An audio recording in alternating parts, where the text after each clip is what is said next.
here with Robert Gary, men's cross-country head coach. Coach, you just returned from a training camp trip in Blowing Rock, North Carolina for a couple days, and maybe can you describe the thought behind taking that trip and how big of a role it's played early on this season?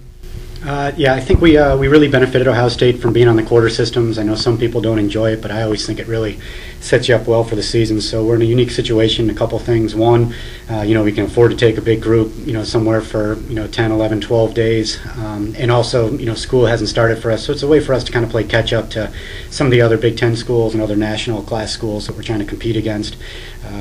Schools that are in session for quite some time. So it's just a real nice team bonding experience. The facility has over 120 miles of rolling hills. We like to train on a great deal. We use Moses Cone National Park.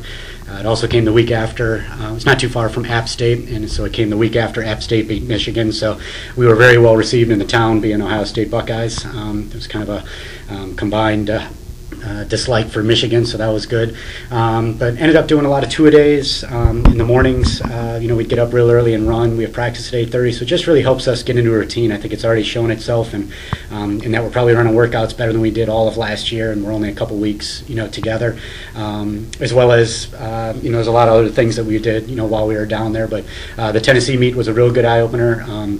I was very pleased with how they ran, and it kind of showed, I think, the commitment to the team. They got in a great summer because they knew the training camp was awaiting them, and we really benefited from being together the whole time with nothing else to do except concentrate on training twice a day and take care of their bodies and kind of play catch-up. I really feel like at Tennessee, especially, it really showed just how good the pack was or whatever, and all that was done, that race was done on some pretty heavy legs, so it was pretty exciting for the rest of the year.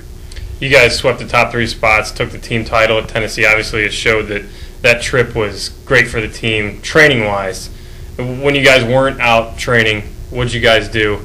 And I guess some of the free time you had for the experience in North Carolina. Yeah, I took a lot of pictures, actually. A lot of times we'd wake up, at 8:30 in the morning was our morning session, and a lot of times they'd come back and they'd have lunch prepared for us, and a lot of times we had 2 or 3 hours of movies / nap. Usually I was the only one that finished any of the movies while we were there, but in the evenings we tried to plan some events to get away from the camp facility and just kind of do things as a team. We went bowling. There's a great swimming hole we went to a couple times after some training sessions to kind of rest our legs. Saw a movie.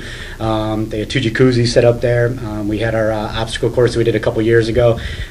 Jeff C is the new world record holder for our obstacle course that we had set up. So it was really a lot of other things. We kept pretty busy there, but for the most part, training obviously was #1 priority, and anything else we did, was just going out, maybe getting pizza together as a team, or some of those other activities. We tried to go water rafting, but there wasn't the water level was so low that we couldn't find a good place, and so we done that a couple years ago. So we spent a lot of time. These guys really got to know each other really well, and I think it's something that we're going to do every year from now on. We got away from it for a couple years, but we will do this for as long as I'm coaching here.